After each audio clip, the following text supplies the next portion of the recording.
I'm Lance Lysowski, the Sabres beat writer from the Buffalo News. The Stanley Cup Final starts Saturday night. The Florida Panthers and, of course, the Edmonton Oilers. All sorts of Sabres connections on both sides, but we won't get into that, right? No need to make everybody relive that fact. I'm sure that it'll be in your face for the next few weeks as we prepare for the actual offseason to start, but some of it is already underway. The scouting combine was in Buffalo this past week. General managers, agents roaming the halls of not only KeyBank Center, but Harbor Center. And this is where a lot of business begins. It sets the stage for the offseason. Contract talks either continue or they begin. You have trade talks. There's a lot that goes on here in addition to the prospect interviews, the fitness testing, and all the other preparations as teams get ready for the NHL draft on June 28th and 29th in Las Vegas. But this is where we start to discuss which direction the Sabres are going to be going in the weeks and months to come. We know that Kevin Adams wants to upgrade this roster. He's expressed a willingness at this point to finally part with draft picks and prospects.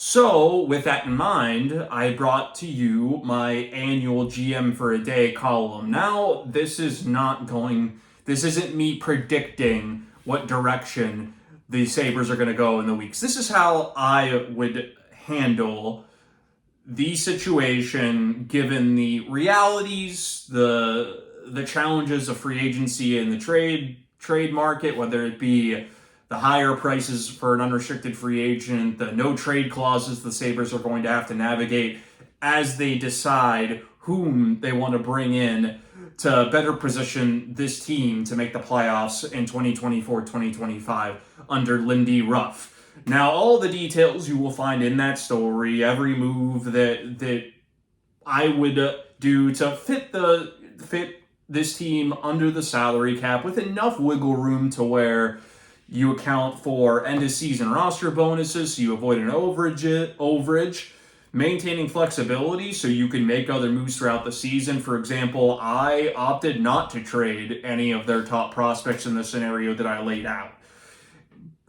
The reason, or I guess the overall topic of this video, though, is to explain to you why I chose to target a third-line center as opposed to using assets to go out and get a top six winger.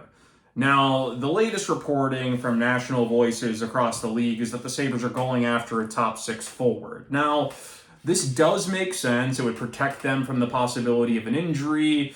You know, it would enable you to move Zach Benson and Jack Quinn down. But I see this team being pretty strong on the wing. And in the scenario, my GM for a Day column, I chose to go out and sign Patrick Kane as opposed to spending top assets on a winger. I think there's more value in using those to get a center. And I also don't want to blow all of the assets this summer. Remember, there is a trade deadline at mid-season. And to be honest with you, I think this team is better positioned moving forward to go out and get a third-line center because, let's face it, I think that they are much stronger on the wing in the prospect pipeline than they are down the middle. Now you look at Yuri Kulik, Isak Roseyan, Matt Savoy, Anton Wahlberg. We can keep going down the list. I think most of those players, and that includes Savoy, project better long-term on the wing than they do at center. Noah Ostlund, in my opinion, is this team's best true center prospect, but he just arrived in Rochester. He still needs time to get stronger, to learn the North American pro game. There's going to be at least, in my opinion at least, a season of development in Rochester for Noah Ostlund, the first-round pick in 2022. So, I went ahead, and I know that, and I wrote this in my piece, Boone Jenner of the Columbus Blue Jackets would be my preferred target if I were able to go out and acquire anyone. The contract is perfect, the age is perfect, the experience is perfect. He fits everything I would want in that spot. But I am not convinced the Columbus Blue Jackets are going to trade him. And I approach this exercise as realistically as I possibly can get. If I don't think a team's going to trade a player, I'm not going to go ahead and and act like that's a possibility. It would be it wouldn't be truthful to the readers. It gets hopes up. It creates expectations that don't actually exist, in my opinion. So I like to approach this from an angle to where this is a player the Sabres could realistically acquire. He fits with their team. It fits in the salary cap, and here's how we go ahead and do it.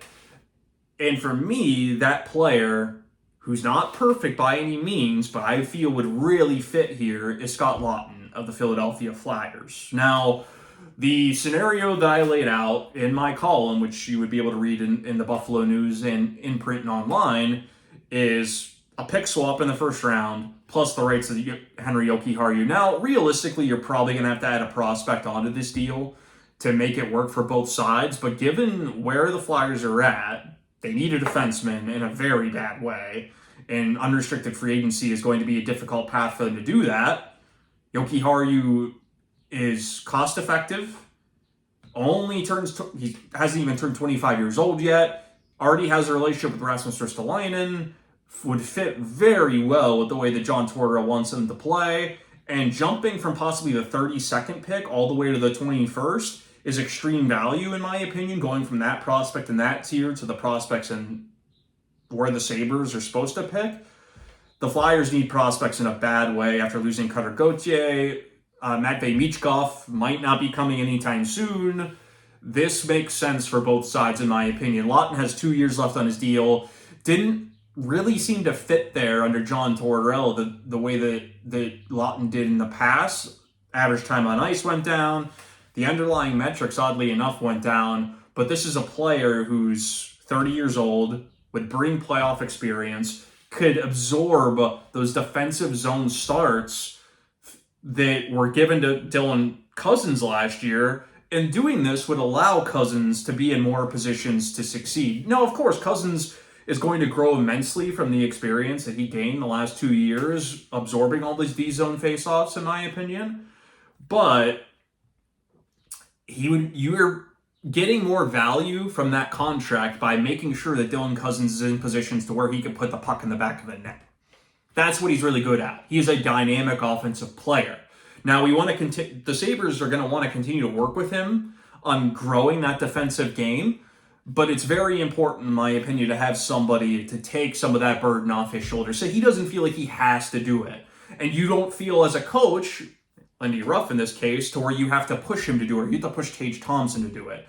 Now, I feel that Scott-Laughton would help on the penalty kill, center your third line, which allows Peyton Krebs to remain on the fourth, which there's still value in having a fourth line center. And you'll read in my piece how I would use Krebs, the players I would want to surround him with, and to get more out of him in that sense. I think you could really build a formidable fourth line around Peyton Krebs. And guess what? I would sign him to a 2-year contract so where we can eventually elevate Peyton Krebs, but for right now, I don't think he's ready on a playoff team to play in that role. Scott-Laughton could do that.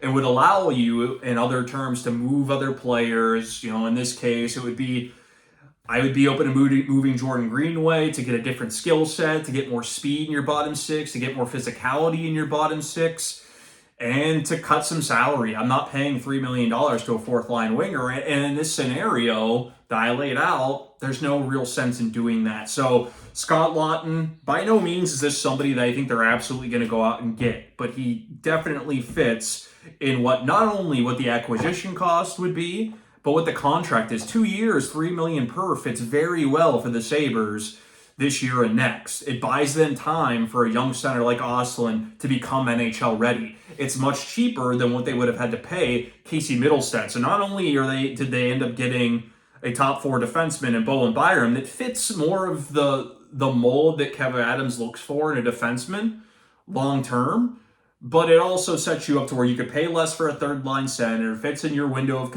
competitiveness, buys you time for prospects to be ready. You don't want to give up too much. You're not paying big dollar amounts for somebody. It's too soon for that. You're not going out and getting a second line center. I don't think you need that. Dylan-Cozens showed in 2022-2023 that he can play that second line role and score in bunches. It just, when he was slowed by personnel, supporting cast, usage, you got quite the dip that I think the Sabres would be able to avoid by better positioning themselves in the future. Now, again, Boone Jenner would be my preference. I know fans want John Tavares.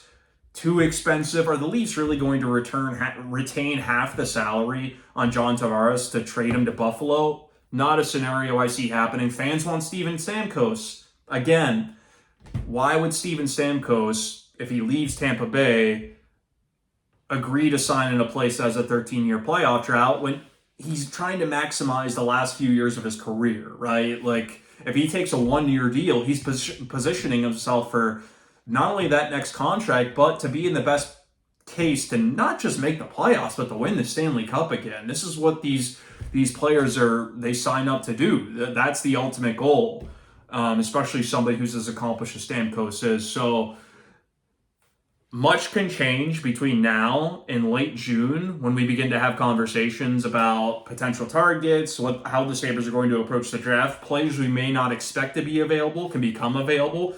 Players we think are available maybe pull it off the market. That's the way this time of year works. So much changes from day to day. But what I really try to accomplish with this story is to give you a realistic picture of what I expect them to do or what they can do. Now, I'm not suggesting I expect them to automatically do this or that based on what I wrote, but this fits within the parameters.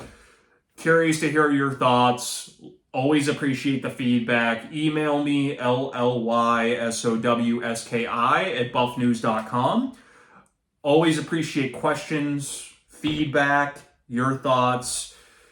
And this is just the beginning. It's going to get busier and busier in terms of off-season talk. We'll have a better picture, a clearer picture of what's ahead. But Scott-Laughton, in my opinion, checks a lot of boxes for the Sabres in terms of the third-line center role that they'll have to fill for this team to have a shot at the playoffs next season, in my opinion. I'm Lance Isowski, the Buffalo News. Take care.